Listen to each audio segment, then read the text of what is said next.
So, eto na mga sangkay, mayroon pong balita ngayon tungkol po dito sa best friend ng presidente na si PBBM. Mukhang ilalaglag na nga ba ng ating Pangulo, mga sangkay, ang kanyang matalik na kaibigan na siyang opisyal din po ng ating pamahalaan ngayon?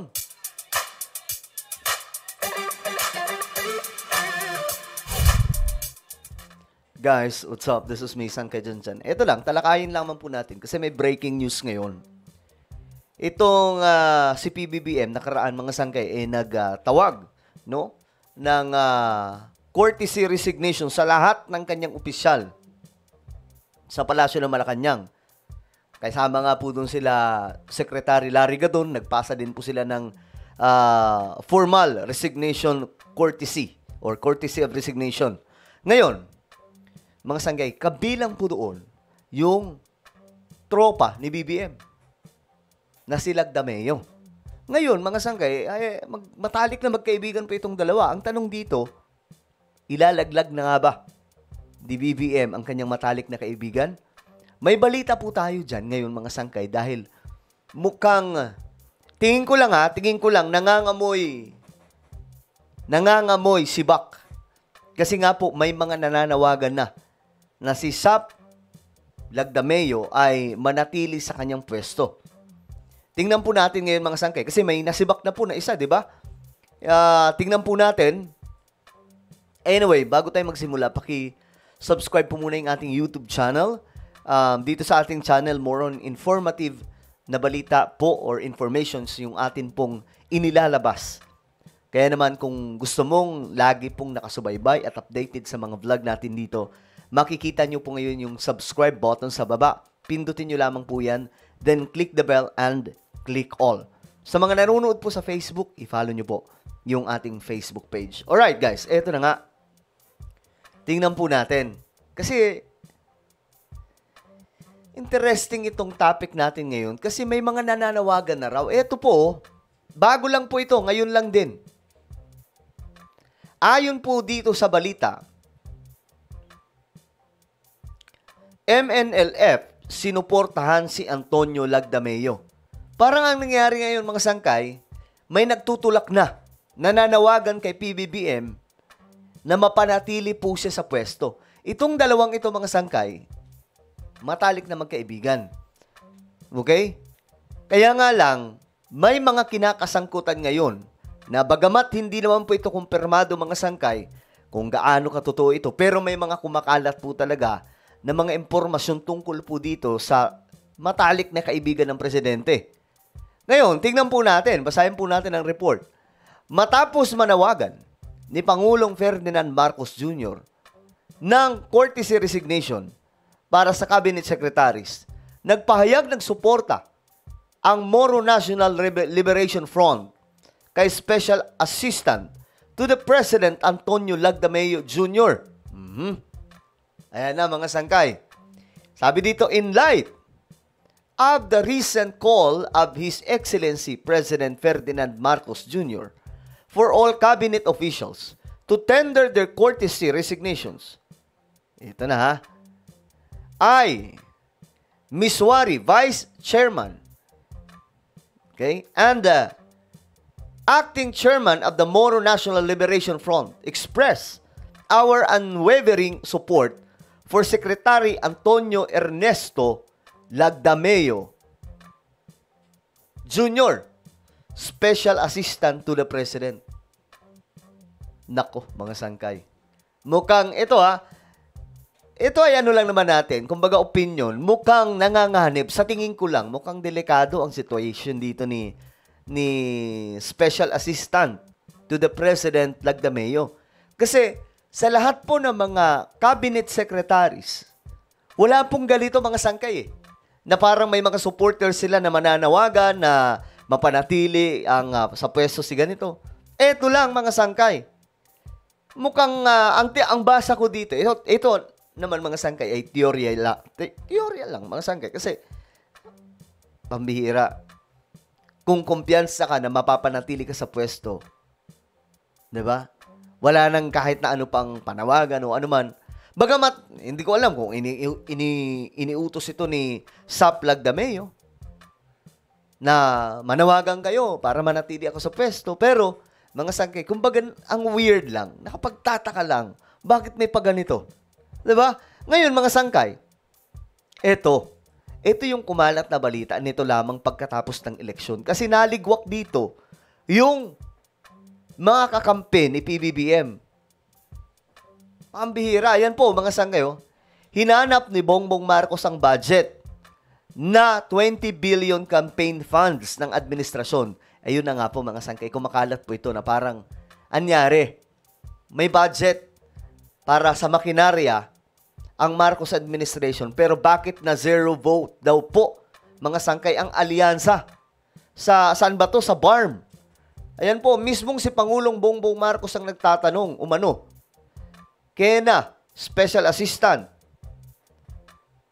Lagdameo at Kong Tiangco, kung bakit na zero vote ang mga kandidato ng alyansa. Di umano ha. Ito ay sa kabila ng 20 billion campaign funds ng administrasyon. Totoo ba? Yun yung tanong, mga sangkay. Totoo kaya ito? Ay nako. Maraming dahilan sa poor performance ng mga kandidato ni PBBM sa Mindanao, lalo na ang pagkakasakote ni PRRD. Kaya maituturing na ito ay angry o revenge vote ayon sa mismo kay Senator Bato de la Rosa. Pero sa huli, sinasabing pera pa rin ang nakapagdesisyon sa panahon ng eleksyon. Ngayon, eto mga sangkay, panoorin natin. Pero sa loob ho, eto na, nagkakalaglagan na dahil bakit na zero sila sa BARMM. Ayan na zero daw po, mga sangkay. Nagulat din ako. Mismo si Pangulong Bongbong Marcos ay nagtanong na sa mga campaign managers. Anyari, kasi pag midterm election, usually, ang resources ng gobyerno nandyan. Incumbent ka. Correct. Ganun yun, mga sangkay. Kapag ikaw ang nakaupo, lahat ng resources mo, lahat ng budget, makinarya, nasa iyo. Pero anyari daw, bakit? Kahit ako, mga sangkay, nagulat din eh. Bakit zero vote itong alyansa daw po sa BARMM or BARM? Bakit na zero? Naging 552. O kaya, zero pa nga dito sa Mindanao, yung BARMM. Iyari. At kailangan sagutin niyang maigi nila Anton Lagdameo. Ngayon. At Congressman Toby Chanco. Sila yung nagsisisi maging mga kandidato. Ano nangyari? Mukhang sinaran daw ang gripo. Mukhang sinara daw po ang gripo. Actually, ni-reveal po ito ni Ping Lacson, mga sangkay, nakaraan lamang, na ang problema daw po sa alyansa ni BBM, buti nga si Lacson nanalo nasa mataas na pwesto. Ngayon, ang problema daw po sa alyansa ni PBBM, mga sangkay, yung makinarya hindi po gumana. So, ang tanong doon, bakit hindi gumana yung makinarya? Totoo kaya ito? Na sinara daw po yung gripo? Ito ba yung dahilan kung bakit mukhang may mga maliligwak dyan na mga cabinet secretaries ni PBBM? At kailangan ma-account yung halos 20 billion pesos na campaign funds. Ano ba naririnig mo doon, iba? Ano ba? Makikibalita ako mamaya. Balita ka. Init ng ulo raw eh. Pero yan din yung sasagot ng mga random manual count, di ba? Kasi yung sinabi yung statement niya, pag nung araw na eleksyon, parang sa mga nanalo, kung ano mong partido nyo, ay extend the hand. Ngayon, mga sangkay, ito. Ito pa yung isa sa balita noon. Ito yung last year, October 2024. Medyo papalapit na rin po sa natin ngayon, sa nakarang eleksyon. Ang dami pong pasabog, mga sangkay, doon. Ito, pakinggan po natin.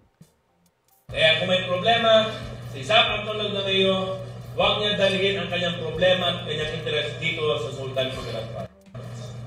He has done a lot of mess in Maguindanao and in BARM. Huwag niya idamay ang Sultan Kudarat. Huwag niya idamay ang mga peace lobby constituents natin dito na ang gusto lang ay magkaroon ng Sultan Kudarat na tunay, na top performing and competitive. Yun na naman ang aking gusto dito.